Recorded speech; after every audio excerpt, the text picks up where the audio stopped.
시청자 여러분 안녕하십니까? 서울시의회 플러스입니다. 첫 소식입니다.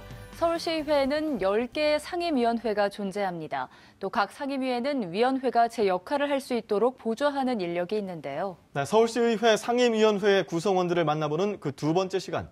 오늘은 서울시의 경제와 일자리 정책 등에 대해 시민의 눈높이에서 바라보고 있는 기획경제위원회 사람들을 만나봤습니다. 기획경제위원회는 서울시의 기획조정실과 경제진흥본부, 일자리노동국 등을 소관하고 있는 기관입니다.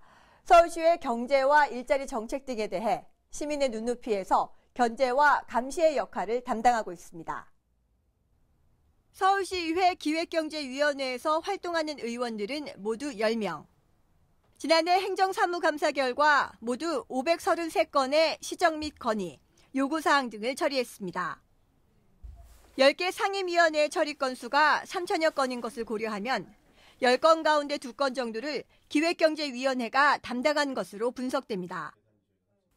의원들의 의정 활동이 활발한 만큼 기획경제 전문위원실 사람들의 업무도 바쁘게 돌아갑니다. 기획경제 전문위원실은 의사지원 업무와 입법 지원 업무로 나뉩니다. 의사지원팀은 기획경제위원회의 의정 활동이 원활히 이루어질 수 있도록 지원합니다. 기획경제위원회의 안주인 역할을 담당하는 셈입니다. 대학생에서부터 시장 상인에 이르기까지 여러 계층의 민원을 접수하는 일도 의사지원팀의 업무입니다. 입법지원팀은 연간 쓰는 검토보고서가 기본 100건이 넘습니다. 서울시 기획조정실 등 기경위의 소관부서에서 어떤 사안에 대해 제안해 오면 예산에서부터 타당성 여부까지 사안 전반에 대해 꼼꼼히 살피고 검토 보고서를 만듭니다. 시의원들은 이 보고서를 기초로 행정사무감사 등에서 해당 부서에 질문을 하게 됩니다. 작년에 의원님들에 대해 질문 건수가 약 400건으로 늘어났어요. 사실 굉장히 준비하는 과정에서 저희가 굉장히 의원님들이랑 많은 교류도 했지만 매우 힘들었다는. 특히 올해는 6.13 지방선거로 새로운 기획경제위원회 의원들이 선출되는 만큼 전문위원실은 배움과 마중을 하는 일에 중점을 뒀습니다. 올 하반기에 10대 의회가 새로 개원하게 돼요. 그래서 그러면 지금 현재 계신 9대 의원님들 의정활동 잘 마무리하실 수 있도록 돕고 또 새로 10대 저희 기획경제위원회로 오시는 의원님들 의정활동에 차질 없이 서민경제 활성화와 청년 등 취약계층의 일자리 확대, 가락시장 시설의 현대화 사업까지 시민들이 서울시의회 기획경제위원회를 보다 생생하게 느낄 수 있도록 전문위원실 사람들은 오늘도 분주한 하루를 보냅니다. 명칭에서 느껴지는 딱딱함, 숫자, 아니면 경제 이런 쪽보다는 그 현장에서 느껴지는 생생함과 살아있는 그런 정책으로 느껴지셨으면 좋겠습니다. TBS 이혜진입니다.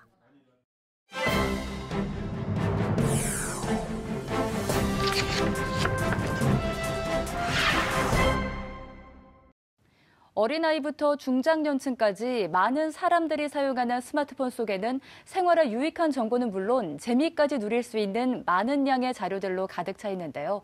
그러다 보니 스마트폰 중독도 심각한 상황입니다.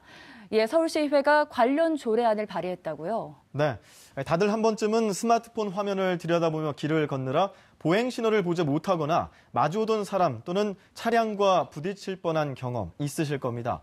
시민들의 스마트폰 의존도가 높아지면서 보행 중 크고 작은 사고들이 많이 발생하고 있는데요.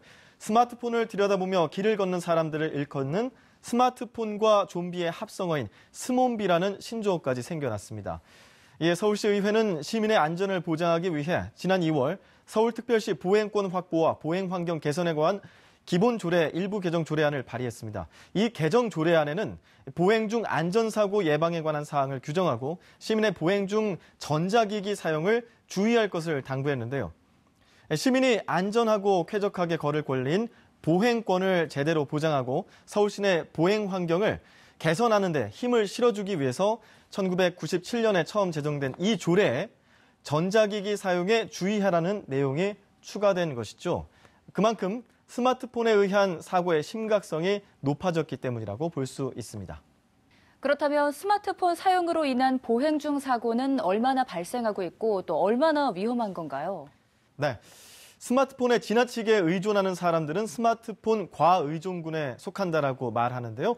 그중에서도 스마트폰에 빠져 있는 시간이 여타 활동보다 지나치게 많아서 꼭 해야 할 중요한 활동에 지장을 주는 것은 물론 스스로 스마트폰 사용을 자제하는 제어 능력마저 떨어져서 신체적, 심리적, 사회적으로 부정적인 결과를 자주 경험하는데도 불구하고 스마트폰 사용을 중단하지 못하는 사람들을 스마트폰 과의존 위험군이라고 분류하고 있습니다.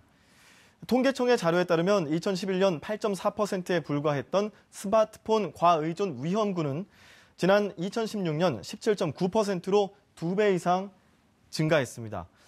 스마트폰 관련 차 사고 또한 2011년 624건에서 2015년 1,360건으로 2배 이상 증가했습니다. 스마트폰의 사용과 보행 중 사고나 운전 중 사고가 서로 밀접한 관계가 있다는 것을 알 수 있는 통계인데요. 스마트폰을 사용하며 걷는 행위는 미끄러짐 사고, 또 충돌 사고, 지하철 출입문 끼임 사고 등의 이 사고들을 경험할 위험이 그렇지 않은 사람보다 1.9배 더 높다라고 합니다. 또한 추락이나 미끄러짐 사고 위험은 2.08배, 충돌 사고 위험은 1.83배나 높았다고 하는데요. 이는 평소보다 시야가 좁아지고 청력이 감소하기 때문이라고 합니다. 사람의 평소 시야 각도는 평균 120도 정도에 해당하는데 또 여기서 150도까지 늘어날 수 있다고 합니다. 그런데 이 스마트폰을 볼 때에는 10도에서 20도 정도로 급격히 줄어든다고 하죠. 사실상 눈을 가리고 걷는 것과 마찬가지여서 돌발 상황과 장애물에 대처할 수 없는 상태가 되는 셈입니다.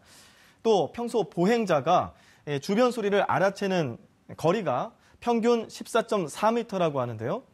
도로교통공단이 이 스마트폰을 사용하는 보행자를 대상으로 실험한 결과에 따르면 주변 소리를 알아채는 평균 거리가 평소 14.4m에서 스마트폰 사용 시 7.2m로 절반 정도 줄었고 그리고 음악 감상까지 하면 5.5m로 크게 줄었다는 것을 볼 수 있었습니다.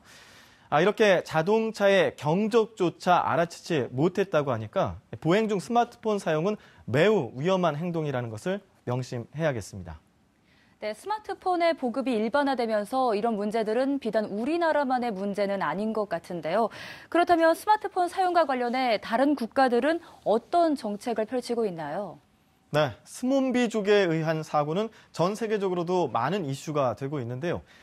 네덜란드와 독일, 싱가포르는 이 스몬비족이 스마트폰을 이용하면서 신호를 볼 수 있도록 횡단보도 양 바닥에 매설한 이 길바닥에 신호등을 설치했습니다. 길바닥 신호등이라고 하고요.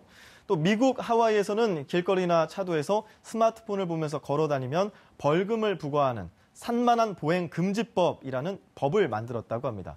또 스몬비족의 보행 중 스마트폰 사용으로 골치를 앓던 중국과 미국, 인도는 급기야 스마트폰 사용자를 위한 전용 인도까지 만들었을 만큼 세계는 지금 스몬비족과 안전 대전쟁을 벌이고 있다고 해도 과언이 아닌 셈입니다. 네, 우리나라도 이렇게 조금 더 강력하게 관련 법안을 마련해야 하는 게 아닌가 싶은데요.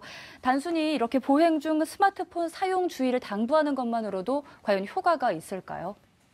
네, 이번 개정 조례안이 보행 중 스마트폰 사용을 아예 금지하거나 과태료를 부과하는 등 강제력 있는 조치를 하지 못하는 것은 근거가 될 상위법이 없기 때문인데요. 그렇다고 해서 이번 조례안이 아무런 의미가 없다고도 볼 수 없는 것이 보행 중 안전사고 예방에 관한 사항을 시장의 책무로 규정하고 있기 때문에 서울시가 안전 캠페인 등 관련 사업을 펼칠 수 있는 근거를 마련했기 때문이죠. 그리고 시민의 보행 안전과 관련해서는 시는 이미 지난 2016년 유동인구가 많은 시청 앞과 강남역 인근, 홍익대 앞, 연세대 앞 등 5개 지역에 스마트폰 사용 위험을 알리는 교통안전 표지와 보도 부착물을 붙이는 시범 사업을 펼친 적이 있습니다. 이번 개정 조례안이 원안 가결되면서 앞으로 보다 더 체계적이고 실용적인 정책 연구가 가능할 것으로 보입니다. 네, 무엇보다 나의 안전을 위해서 보행 중에는 스마트폰 사용을 자제하려는 시민의식이 바탕이 돼야 할 것 같은데요. 서울시의회 이번 조례 제정이 시민들의 안전한 보행 환경 조성에 긍정적인 영향을 끼칠 거라 기대해 보겠습니다.